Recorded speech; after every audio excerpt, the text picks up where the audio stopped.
5 hal yang harus diperhatikan di dalam proses material handling. Yang pertama adalah sifat atau karakteristik dari material yang akan dipindahkan, mencakup berat, dimensi, keawetan, kepekaan terhadap guncangan, dan lainnya. Kedua, bentuk atau layout bangunan yang dipakai sebagai tempat material handling akan mempengaruhi efisiensi proses. Ketiga, arus atau jenis arus aliran produksi, mencakup urutan produksi, volume, dan kecepatan produksi. Keempat, pemilihan alat-alat yang sesuai dengan tugasnya. Kelima, biaya secara menyeluruh, termasuk biaya pengadaan peralatan, biaya operasional, dan biaya tenaga kerja. Ongkos material handling atau OMH harus diperhitungkan kembali karena setelah mendapatkan alternatif layout fabrikasi terpilih, perhitungan ongkos material handling awal didasarkan pada layout fabrikasi sebelum adanya revisi. Setelah mendapatkan alternatif layout fabrikasi terpilih, revisi ongkos material handling mencerminkan perubahan-perubahan yang terjadi seperti pergeseran lokasi peralatan atau rute material. Perubahan ini dapat mempengaruhi biaya, transportasi, tenaga kerja, dan penggunaan peralatan, sehingga perhitungan revisi ini dibuat untuk mencerminkan kondisi yang baru setelah adanya perubahan.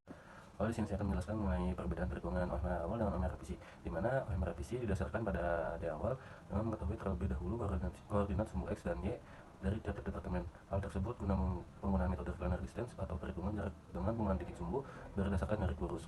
Yang kedua, mengenai apa yang dimaksud dengan recliner distance. Recliner distance merupakan jarak yang diukur mengikuti jalur tegak lurus. Pengukuran dengan jarak recliner sering menggunakan karena mudah perhitungannya, mudah dimengerti, dan untuk beberapa masalah lebih sesuai. Perhitungan ini sering digunakan untuk menentukan jarak antar kota, jarak antar fasilitas di perusahaan. Terima kasih. Wassalamualaikum warahmatullahi wabarakatuh. Halo, di sini saya akan menjelaskan poin 5 dan 6, yaitu yang pertama ada apa yang dimaksud dengan Activity Relationship Chart atau ARC, dan yang kedua apa perbedaan ARC dengan AAD. Yang pertama, apa yang dimaksud dengan ARC? Untuk Activity Relationship Chart adalah suatu diagram atau grafik yang digunakan dalam manajemen proyek untuk menggambarkan hubungan antara berbagai aktivitas atau tugas yang harus dilakukan dalam suatu proyek. Nah, untuk ARC ini untuk membantu dalam visualisasi dan pemahaman urutan logis dari aktivitas-aktivitas tersebut serta ketergantungannya.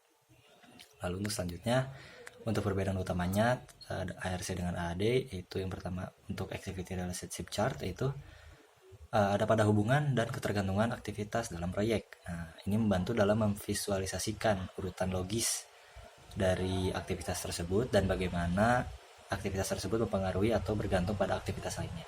Sedangkan untuk AAD atau Area Allocation Diagram lebih berfokus kepada alokasi area atau ruang fisik untuk berbagai aktivitas dalam proyek tersebut. Nah, ini membantu dalam merencanakan tata letak fisik dan memastikan bahwa ruang atau area yang diperlukan untuk setiap aktivitas sudah dipertimbangkan. Terima kasih. Jadi di sini saya akan menjelaskan tahapan pembuatan ARC dan simbol dan scoring yang digunakan ARC. Nah, jadi tahapan pembuatan ARC itu ada beberapa tahap. Yang pertama itu tetapkan semua kegiatan yang diperlukan baik produksi ataupun servis. Yang kedua, kumpulkan data-data mengenai kegiatan yang sudah ditetapkan. Yang ketiga, tetapkan faktor dan subfaktor untuk dimasukkan ke dalam perhitungan. Yang keempat, pembuatan peta aktivitas. Yang kelima, masukkan semua kegiatan ke dalam peta aktivitas. Yang keenam, susun berdasarkan kelompoknya. Yang ketujuh, menganalisisnya. Nah, yang dimaksud simbol dan scoring itu, simbol itu adalah representasi dari suatu aktivitas. Nah, simbol yang digunakan tuh A, mutlak diperlukan, B sangat penting, I penting, O biasa saja, U tidak penting, dan X tidak diinginkan. Nah, sedangkan scoring adalah nilai yang diberikan pada suatu hubungan antar aktivitas. Jadi nilai ini menunjukkan seberapa penting hubungan tersebut.